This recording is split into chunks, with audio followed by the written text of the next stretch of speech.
RN media news కి స్వాగతం. ముందుగా ముఖ్యాంశాలు.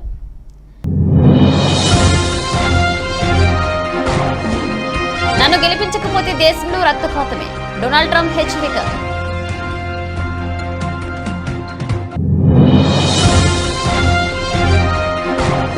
ఢిల్లీ సీఎం కేజ్రీవాల్ ను వదలని ఈడీ, విచారణకు రావాలంటూ మరొకసారి సమన్లు జారీ.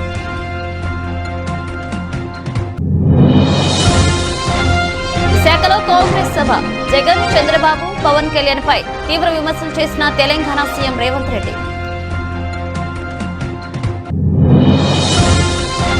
మరొకసారి ప్రజలను మోసం చేసేందుకు చంద్రబాబు, జగన్ సిద్ధమా?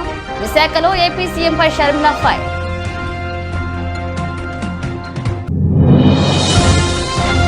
కుటుంబ సభ్యులను కలిసేందుకు ఎమ్మెల్సీ కవితకు సిబిఐ ప్రత్యేక కోర్టు అనుమతి.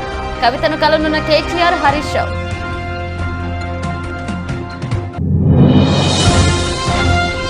హార్దిక్ పాండ్యా గుజరాత్ టైటాన్స్ జట్టును వీడడంపై ప్రధాన కోచ్ ఆశిష్ నెహ్రా కీలక వ్యాఖ్యలు. ఘనంగా హీరోయిన్ కృతి కర్బంద వివాహం, వైరల్ అవుతున్న wedding photo. Family star shooting పూర్తి, విదేశాల నుంచి స్పెషల్ వీడియో షేర్ చేస్తున్న విజయ్. అమెరికా అధ్యక్షుడిగా తనను ఎన్నుకోకపోతే దేశంలో రక్తపాతం తప్పదని రిపబ్లికన్ పార్టీ అధ్యక్ష అభ్యర్థి డొనాల్డ్ ట్రంప్ హెచ్చరించారు. అధ్యక్ష ఎన్నిక జరగనున్న నవంబర్ 5 అమెరికా చరిత్రలో అత్యంత ముఖ్యమైన తేదీ అని చెప్పారు. ఒహియోలోని వాండాలియాలో జరిగిన ర్యాలీలో ట్రంప్ మాట్లాడారు. అయితే ఈ వ్యాఖ్యలు ఏ ఉద్దేశంతో చేశారో స్పష్టంగా వెల్లడించలేదు. అధ్యక్షుడిగా తాను ఎన్నికైతే అమెరికాకు దిగుమతి చేసుకున్న కార్లను చైనా విక్రయించలేదని పేర్కొన్నారు. మెక్సికోలో కార్లను తయారు చేసి వాటిని అమెరికన్లను అమ్మాలని డ్రాగన్ దేశం చూస్తుందని విమర్శించారు ఆయన. తన ప్రత్యర్థి అయిన జో బైడెన్ ను చెత్త అధ్యక్షుడిగా అభివర్ణించారు ట్రంప్. వలసదారులకు మిలియన్ల కొద్దీ వర్క్ పర్మిట్లు మంజూరు చేయడం ద్వారా ఆఫ్రికన్ అమెరికన్ ఓటర్లు బైడెన్ ను వెన్నుపోటు పొడిచారని ఆరోపించారు Trump. Hello everyone. It's your favorite president speaking to you on a really great day of victory. 1 week ago we had something called Super Tuesday, and it was indeed super because we won at numbers that nobody has ever seen before, records in virtually every state.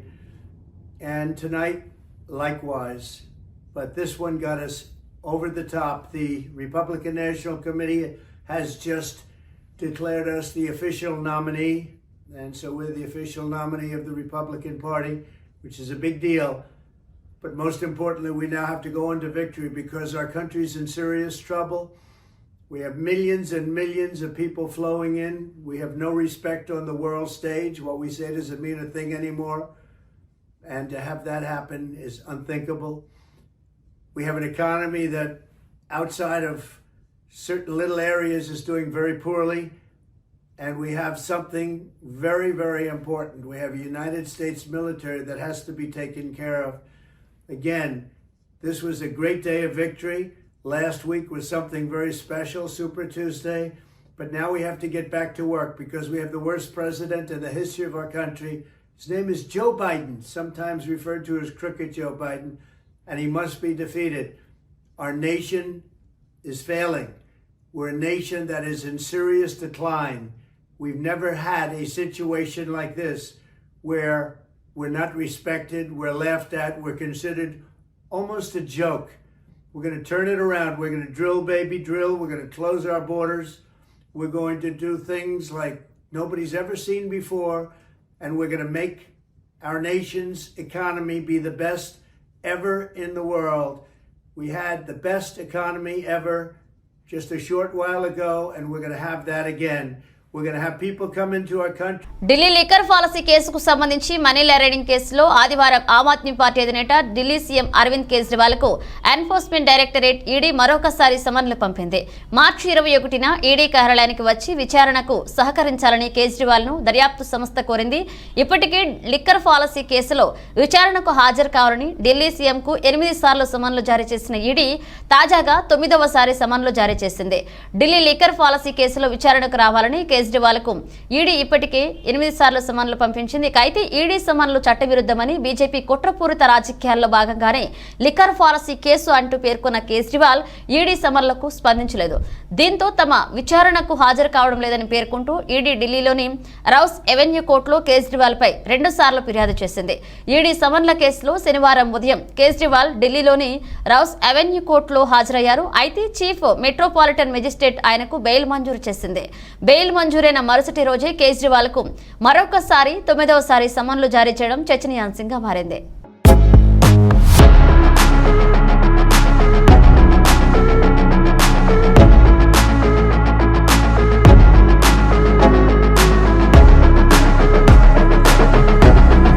Andhra Pradesh నేతలు జగన్, చంద్రబాబు, పవన్ కళ్యాణ్ పై తెలంగాణ ముఖ్యమంత్రి రేవంత్ రెడ్డి విమర్శలు గుప్పించారు. BJP అంటే బాబు, జగన్, పవన్ అని అన్నారు.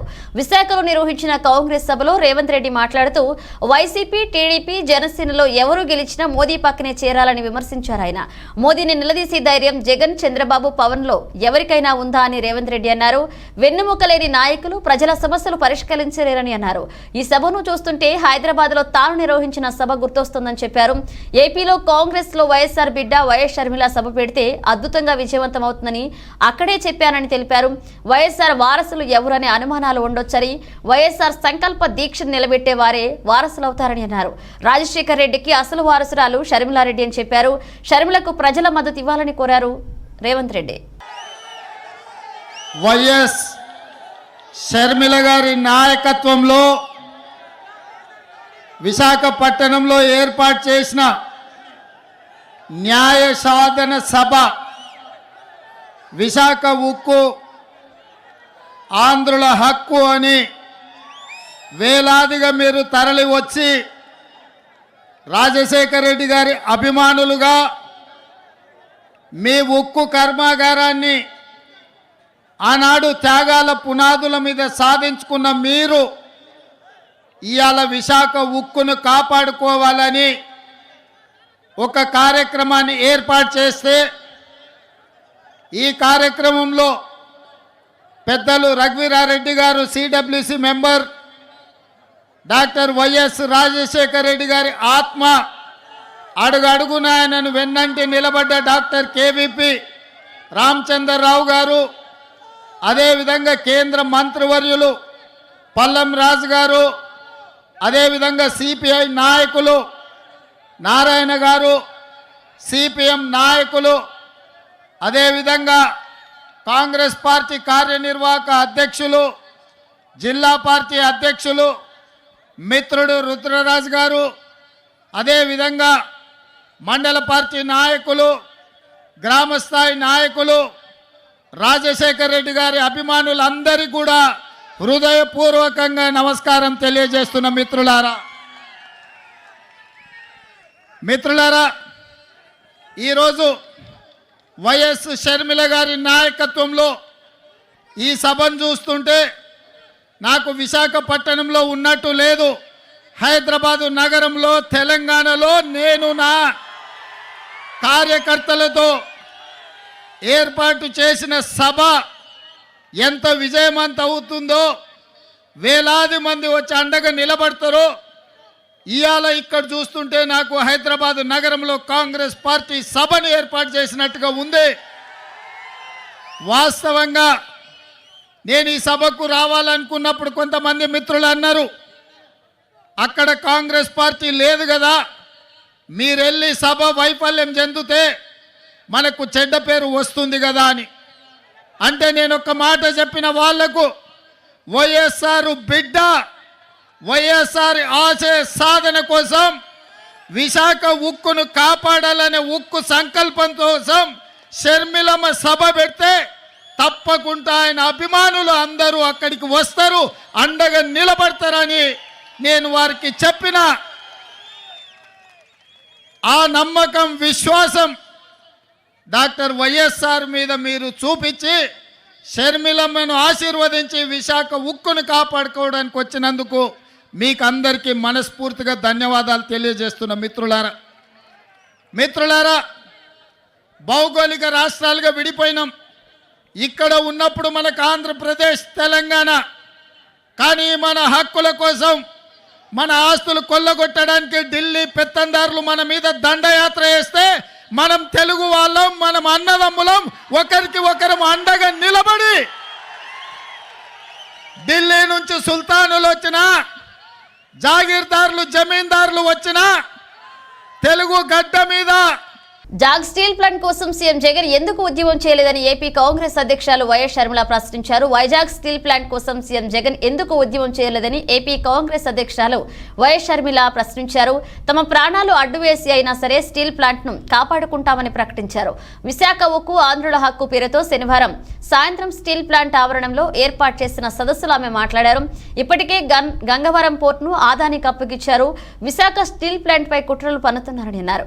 క్రమంగా పరిశ్రమను నష్టాల్లోకి తీసుకువెళ్లారు. ఇక్కడ పనిచేసే 30,000 మంది కార్మికులు ఏం కావాలి, పరిశ్రమను ప్రైవేట్ పరం చేయొద్దని అసెంబ్లీలో తీర్మానం చేసి చేతులు దులుపుకుంటుంటే సరిపోతుందా? ప్రత్యేక హోదా, పోలవరం, రాజధాని గురించి కేంద్రాన్ని పాలకపక్షం, ప్రతిపక్షం ఎవరు అడగరు.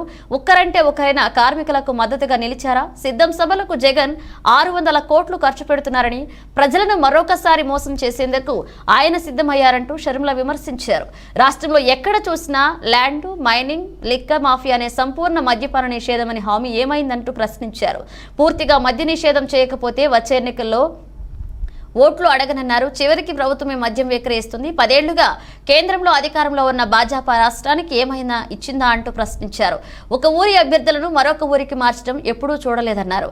అభ్యర్థులను బదిలీ చేయడం వైకాపాలోనే చూస్తున్నామని షర్మిల విమర్శించారు. చేశాడు రాజశేఖర రెడ్డి గారు విశాఖ ఉక్కు కోసం. రాజశేఖర రెడ్డి గారు బ్రతికే ఉంటే విశాఖ ఉక్కుకు ఈ ఫ్యాక్టరీకి సొంతంగా మైనింగ్ కోసం మైన్స్ కూడా సొంత గనులే ఈ పాటికి ఏర్పాటు చేసేవాడు రాజశేఖర రెడ్డి గారు. కానీ దురదృష్టం, కాంగ్రెస్ పార్టీ ఎన్ని ప్రయత్నాలు చేసినా ఈ రోజు వరకు ఒక సొంత మైన్ లేకపోయింది విశాఖ ఉక్కుకు. కానీ 2014 వరకు లాభాలలో నడిచిన ఫ్యాక్టరీ ఆ తర్వాత క్రమంగా ఒకటొకటిగా వచ్చిన ప్రభుత్వాల ప్రోత్సాహం లేకపోతే క్రమంగా నష్టాల్లో, క్రమంగా అప్పుల్లో కూరుకుపోయింది విశాఖ స్టీల్. కారణం ఎవరు? దొంగలు ఊళ్ళు దోచుకున్నారు అన్నట్టు ఈ విశాఖ ఉక్కును దోచుకోవడానికి తయారయ్యారు కేంద్ర రాష్ట్ర ప్రభుత్వాలు. కారణం 35,000 ఎకరాల ల్యాండ్ బ్యాంక్ ఉన్న ఫ్యాక్టరీ విశాఖ ఉక్కు. దాదాపు లక్షల కోట్లు విలువ చేస్తుంది. అదే గనుక ఈ ఫ్యాక్టరీని నష్టాల పాలు చేసి అప్పుల పాలు చేస్తే ఇక అడ్డేముంది, ఇది నష్టాలలో ఉంది అని చెప్పి దీన్ని ప్రైవేటైజ్ చేయొచ్చు అని కుట్ర పన్నారు కేంద్ర రాష్ట్ర ప్రభుత్వాలు. ఇందాక అంకుల్ చెప్పినట్టు, రఘువీరారెడ్డి గారు చెప్పినట్టు, ఒక కుక్కను చంపాలంటే ఇది పిచ్చిది అని పుకారు పుట్టిస్తే చాలట, పెద్ద పని కాదు. అలాగే విశాఖ ఉక్కుకు సంబంధించి ఒక్కొక్కటిగా అసలు మైన్ లేకుండా ఇంతవరకు ఉంది అంటే దానికి ప్రధాన కారణమే ప్రభుత్వాలు. ఆ బాధ్యతను విస్మరించారు కాబట్టే ఈరోజు నష్టాలలో కూరుకుపోయింది. ఒకవైపేమో మైన్ లేదు, ఇంకోవైపేమో రా మెటీరియల్ కొనాలి అంటే రేట్లేమో ఆకాశానికి అంటుతున్నాయి, ఇంకొక వైపేమో ఆ రా మెటీరియల్ను సరఫరా చేయాలి అంటే దాని కాస్టు పెరిగింది. ఎలక్ట్రిసిటీ విషయంలోనూ అంతే. ఇలా ఒక్కటొకటిగా ఒక్కొక్క అంశంగా కాలుకు కాలు చేతికి చేతిగా ఒక్కొక్కటిగా నరుక్కుంటూ వస్తే ఒట్టి మొండెం మిగులుతుంది, ఇక అమ్మడానికి ఏ ఆటంకం ఉండదు అని ఇదే పన్నాగం పల్లారు కేంద్ర రాష్ట్ర ప్రభుత్వాలు. గంగవరం పోర్ట్ గంగవరం పోర్టు చూస్తున్నాం. బీఆర్ఎస్ ఎమ్మెల్సీ కవితను ఆమె కుటుంబ సభ్యులు కలిసేందుకు సిబిఐ ప్రత్యేక కోర్టు అనుమతి ఇచ్చింది. ఎన్ఫోర్స్మెంట్ డైరెక్టరేట్ కస్టడీలో ఉన్న కవితను కలిసేందుకు కోర్టు సమయాన్ని నిర్ధారించింది. ఈడీ కస్టడీలో ఉన్నంత వరకు ప్రతిరోజు సాయంత్రం 6 గంటల నుంచి రాత్రి 7 గంటల మధ్య కవితను కలిసేందుకు కోర్టు అవకాశం కల్పించింది. అయితే ఈ క్రమంలో కవిత భర్త అనిల్తో పాటు ఆమె సోదరుడు కేటీఆర్, హరీష్ రావు, ప్రణీత్ న్యాయవాదులు కలిసే అవకాశం ఉంది. ఆదివారం సాయంత్రం కోర్టు నిర్దేశించిన సమయంలోనే కేటీఆర్, హరీష్ రావులు కవితను కలిసే అవకాశం ఉందని బీఆర్ఎస్ నేతలు పేర్కొన్నారు. మార్చి 23 వరకు కవితకు ఈడీ కస్టడీకి కోర్టు విధించింది. కవిత కోరినట్లుగా స్టేషనరీ, బుక్స్, ఆమె కళ్లద్దాలు అందించాలని సూచించింది. ప్రతిరోజు ఉదయం 10 గంటల నుంచి సాయంత్రం 5 గంటల వరకు మాత్రమే కవితను విచారించాల్సిందిగా కోర్టు ఆదేశించింది. అంతేకాదు విచారణకు సంబంధించి వీడియో రూపంలో రికార్డ్ చేయాలని ఈడీని ఆదేశించింది. అలాగే కవితకు ఆమె ఇంటి దగ్గర నుంచి భోజనం పంపించేలా అనుమతి ఇచ్చింది. మార్చి 23న మధ్యాహ్నం 12 గంటలకు కవితను కోర్టులో ప్రవేశపెట్టాలని ఆదేశాల్లో పేర్కొంది.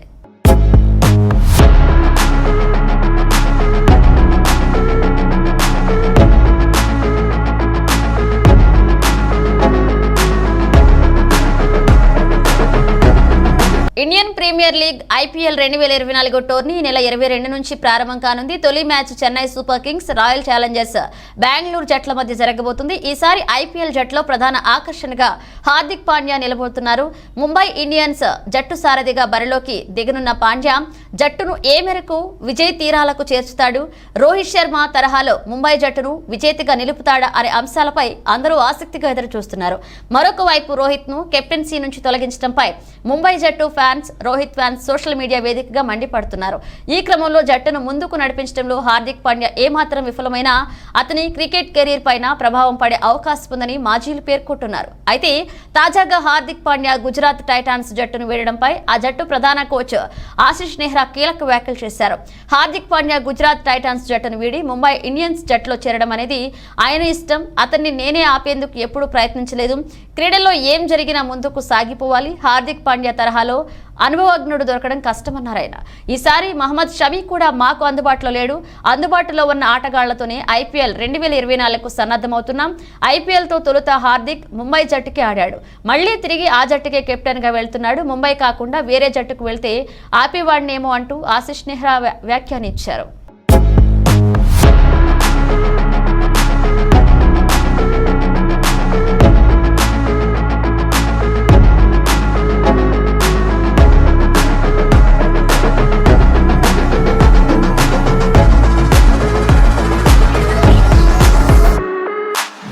తెలుగు, తమిళ, హిందీ సినిమాల్లో నటించిన కృతి ఖర్బంద తాజాగా నిన్న మార్చి 15న ఓ నటుడిని వివాహం చేసుకుంది. కృతి ఖర్బంద 2019 నుంచి పుల్కిత్ సామ్రాట్ అనే నటుడితో ప్రేమలో ఉంది. ఇటీవలే కొన్ని నెలల క్రితం వీరు సీక్రెట్ గా కేవలం కుటుంబ సభ్యుల మధ్య నిశ్చితార్థం చేసుకున్నారు. ఢిల్లీలో కృతి ఖర్బంద, పుల్కిత్ సామ్రాట్లు నిన్న మార్చి 15న ఘనంగా వివాహం చేసుకున్నారు. కేవలం ఇరు కుటుంబ సభ్యులు, సన్నిహితుల మధ్య మాత్రమే ఈ వివాహ వేడుక జరిగింది. ఇక కృతి ఖర్బంద, పుల్కిత్ సామ్రాట్ తమ పెళ్లి ఫోటోలు సోషల్ మీడియాలో పోస్ట్ చేయగా అవి వైరల్ గా మారాయి.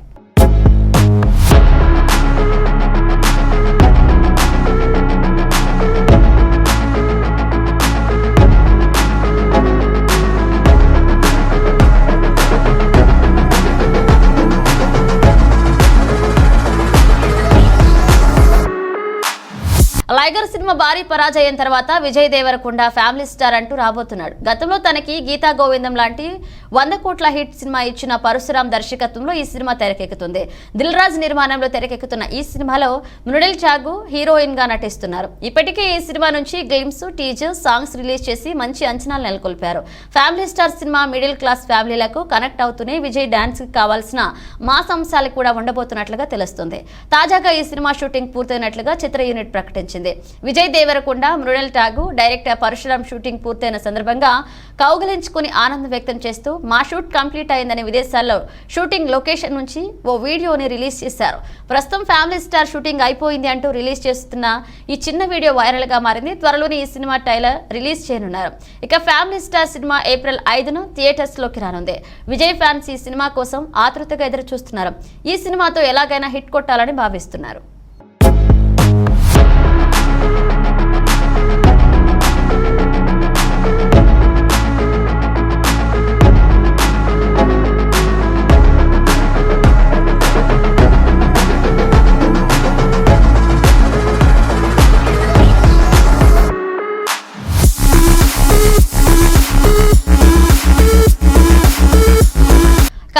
నగరంలోని టీడీపీ వైసీపీ వర్గాల ఘర్షణ వాతావరణం చోటు చేసుకుంది. ఈ ఘర్షణలో 2 వాహనాలు దెబ్బతిన్నాయి. టీడీపీ నేత గోరంట్ల నాగేశ్వరరావుకు చెందిన స్కార్పియోను ధ్వంసం చేశారు వైసీపీ నాయకులు. మాజీ ఎంపీపీ భర్త మేకల శ్రీనివాసారెడ్డి స్కార్పియో వాహనాన్ని ధ్వంసం చేసిన టీడీపీ నాయకులు కారంపొడిలోని బస్టాండ్ సెంటర్లో వైసీపీ వర్గాల మోహరించారు.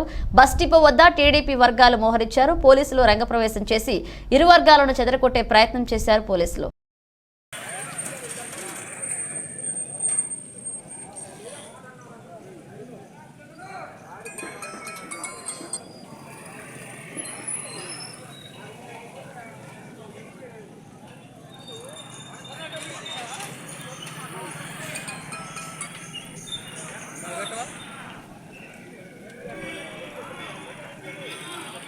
రాష్ట్రంలో మరొకసారి అధికారంలోకి వచ్చేందుకు రాష్ట్ర ముఖ్యమంత్రి వైఎస్ జగన్మోహన్ రెడ్డి 175 నియోజకవర్గాల 25 పార్లమెంటు స్థానాలను ఒకసారి ప్రకటించి చరిత్ర సృష్టించారు. 2019 ఎన్నికల్లో కూడా ఇదే విధంగా ఒకేసారి అభ్యర్థులను ప్రకటించి తన సత్తాను చాటుకున్నారని, మరొకసారి ప్రజలు అవకాశం ఇస్తారని అనంతపురం అర్బన్ ఎమ్మెల్యే అనంత వెంకటరామరెడ్డి స్పష్టం చేశారు. ఆదివారం నగరంలోని పాతూరులో ఇంటింటికి వైఎస్ఆర్ కాంగ్రెస్ పార్టీ కార్యక్రమాన్ని ఆయన నిర్వహించారు. అధ్యక్షుని హోదాలో కూడా ఈరోజు YSR Congress Party assembly 175 assembly అభ్యర్థులతో పాటు పార్లమెంటుకు అన్ని స్థానాలను కూడా ఎవరు కానీ ఈ దేశంలో ఏ రాజకీయ పార్టీ చేయని విధంగా అన్ని స్థానాలు కూడా ఒకే ఒక మారు కూడా మళ్ళీ రెండో మారు కూడా ప్రకటించారు. ఈరోజు వైఎస్ఆర్ కాంగ్రెస్ పార్టీని రాజకీయంగా ప్రజాక్షేత్రంలో ప్రజల మధ్య ఎదుర్కొనలేక ఒక పిరికి పందల మాదిరి అవకాశవాదుల మాదిరి ఈరోజు ఈ రాష్ట్రంలో కూడా అన్ని రాజకీయ పార్టీలు కూడా పొత్తు పెట్టుకుంటున్నాయి. ఈరోజు ప్రజాగలం పేరిట కూడా గుంటూరు దగ్గర చిలకలూరుపేటలో కూడా ఈరోజు చేస్తున్నారు. అది ప్రజాగలం కాదు, అది మోడీ గలం, అది చంద్రబాబు నాయుడు గలం, అది పవన్ కళ్యాణ్ గారి గలం తప్ప ప్రజాగలం మాత్రం కాదు.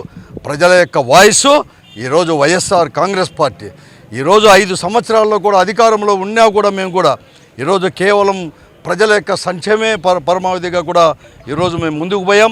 ఎప్పుడు ఎక్కడా లేని విధంగా కూడా స్వాతంత్రం వచ్చినప్పటి నుంచి కూడా ఏ రాష్ట్రంలో ఏ రాజకీయ పార్టీ కూడా అధికారంలో లేని విధంగా కూడా 4 లక్షల కోట్లకు పైబడి కూడా ఈరోజు సంక్షేమాన్ని ఈరోజు మేము అందించిన ప్రభుత్వం వైఎస్ఆర్ కాంగ్రెస్ పార్టీ ప్రభుత్వం, ముఖ్యమంత్రిగా జగన్మోహన్ రెడ్డి గారిది. అలాగే అనంతపురం అసెంబ్లీ నియోజకవర్గంలో కూడా ఎప్పుడూ లేని విధంగా కూడా ఈరోజు కూడా మేము అభివృద్ధి పథం అనేది అభివృద్ధి చేసి చూపించాం కూడా. ఈరోజు ఒక ప్రజాప్రతినిధి కానీ అలాగే ప్రభుత్వం కూడా అనుకుంటే ఏదైనా కూడా చేయవచ్చు అని చెప్పేసి మేము అనంతపురం అసెంబ్లీ నియోజకవర్గంలో కూడా మేము నిరూపించాం కూడా. ఈరోజు మేము కావచ్చు మా పాలకులు ఇక్కడ వచ్చేసి బులెటిన్ ముగించే ముందు హెడ్లైన్స్ మరోసారి. నన్ను గెలిపించకపోతే దేశంలో రక్తపాతమే, డొనాల్డ్ ట్రంప్ హెచ్చరిక.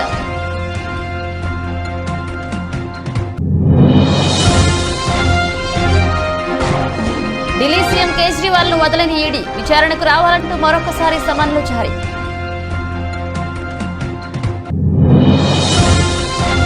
విశాఖలో కాంగ్రెస్ సభ, జగన్, చంద్రబాబు, పవన్ కళ్యాణ్ పై తీవ్ర విమర్శలు చేసిన తెలంగాణ సీఎం రేవంత్ రెడ్డి. మరొకసారి ప్రజలను మోసం చేసేందుకు చంద్రబాబు, జగన్ సిద్ధమా? విశాఖలో ఏపీ సీఎంపై షర్మిలా ఫైర్.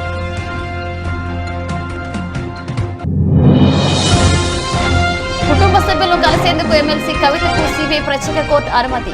కవితను కలనున్న కేటీఆర్, హరీష్ రావు.